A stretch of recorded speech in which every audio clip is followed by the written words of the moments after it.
মোৰ বাহিৰৰ পৰিয়ালৰ বাহিৰে কোনো হ'ব নাপায় আমি জীয়াই আছোঁ মৰিছিলোঁ এই তিনিটা দিন আমি গম পোৱা নাছিলোঁ কাৰণ লক্ষ্য আৰু উদ্দেশ্যলৈ আগবাঢ়ি গৈছোঁ জাতিক কেতিয়াও গাদ্দাৰি কৰা নাছিলোঁ সন্মুখৰ পৰা নাখাই হ'লেও কষ্টকে হ'লেও মানুহৰ পৰা ভিক্ষা কৰি হ'লেও সংগ্ৰাম অব্যাহত ৰাখিছিলোঁ আৰু তেনেকুৱা এজন আছে তেনেকুৱা অৱস্থা কৰিছে তাৰ মানসিক অৱস্থা কেনেকুৱা হ'ব পাৰে আপোনালোকে চিন্তা কৰক আৰু সেই মোৰ দেউতাক মৰাৰ দিনাখন যি পৰিৱেশ হৈছিলে মোৰ ঘৰত সেই অনুৰূপ পৰিৱেশ মোৰ ঘৰত 3 দিন গৈছিল কিন্তু কাকত থিয় হ'বলৈ হয়তো 2-4 জন শুভাকাংক্ষী মোক ভাল পোৱা সেই 2-এজন মানুহৰ বাদে আজি ভূপেন বৰাৰ পিছত যেনেকৈ আজি আঁঠু লৈছে যাই সৰ্বভাৰতীয় কংগ্ৰেছ দলে সেইটো এটা ফোন পৰ্যন্ত তেওঁলোকে কৰিবলৈ সাহস পোৱা নাছিল যি কি নহওক সেই সময়তো কিন্তু বঙাইগাঁও জিলাত গৈ পদ্ধতি আলোচন চাহাবে বালাবাদ গৈ কিন্তু কৈছিলে যে মোৰ এই সংগ্ৰামী কণ্ঠটো জীয়াই ৰাখিবৰ কাৰণে মোৰ দলৰ ৰাস্তাটো এতিয়াও খোলা আছে যোৱাৰ আগতে মোক শুভেচ্ছা দিলে সংগ্ৰামী কণ্ঠ অব্যাহত ৰাখিবৰ কাৰণে মোৰ লগত ঘটা ঘটনাৰ কাৰণে আকৌ দৰ্জাটো খুলি ৰাখিলে যাতে সংগ্ৰামী সত্তাটো জীয়াই থাকে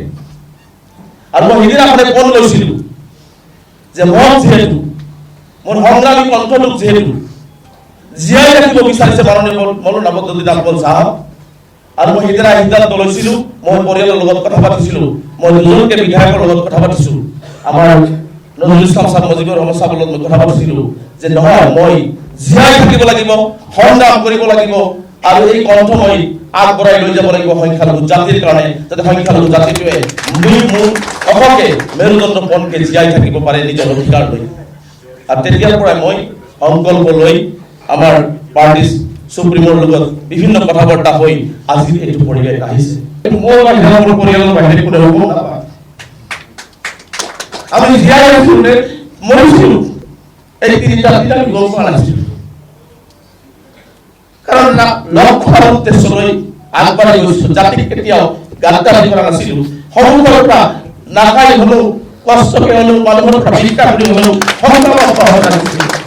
আৰু তেনেকুৱা এজন আছে তেনেকুৱা অৱস্থা কৰিছে তাৰ মানসিক অৱস্থা কেনেকুৱা হ'ব পাৰে আপোনালোকে চিন্তা কৰক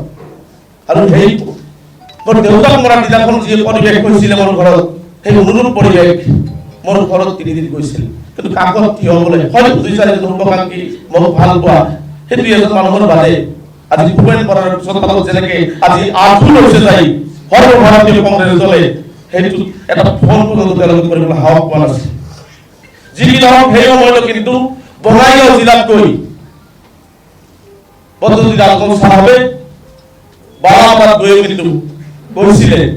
যে মোৰ এই সংগ্ৰামী কণ্ঠটো জীয়াই ৰাখিবৰ কাৰণে মোৰ দলৰ ৰাস্তাটো এতিয়াও খোলা আছে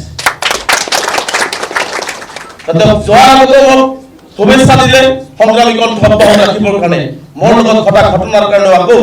দৰ্জাটো খুলি ৰাখিলে যাতে সংগ্ৰামী সত্তাটো জীয়াই থাকে আৰু মই সিদিনা মানে ফোন লৈছিলোঁ যে মই যিহেতু মোৰ সংগ্ৰামী কণ্ঠটোক যিহেতু জীয়াই ৰাখিব বিচাৰিছে মাননীয় মৌলানা নৱজ্যোতি দাস সাহেব আৰু মই সিদিনা সিদ্ধান্ত লৈছিলোঁ মই পৰিয়ালৰ লগত কথা পাতিছিলোঁ মই দুজনকে বিধায়কৰ লগত কথা পাতিছোঁ আমাৰ নজৰুল ইছলাম সাহেব মুজিবুৰ ৰহমান সাহেবৰ লগত কথা পাতিছিলোঁ যে নহয় মই জীয়াই থাকিব লাগিব সংগ্ৰাম কৰিব লাগিব আৰু এই কণ্ঠ মই আগবঢ়াই লৈ যাব লাগিব সংখ্যালঘু জাতিৰ কাৰণে যাতে সংখ্যালঘু জাতিটোৱে মোৰ অসমকে মেৰুদণ্ড পণকে জীয়াই থাকিব পাৰে নিজৰ অধিকাৰ লৈ আৰু তেতিয়াৰ পৰাই মই সংকল্প লৈ আমাৰ পাৰ্টি সুপ্ৰিমৰ লগত বিভিন্ন কথা বাৰ্তা হৈ আজি এইটো পৰিৱেশ আহিছে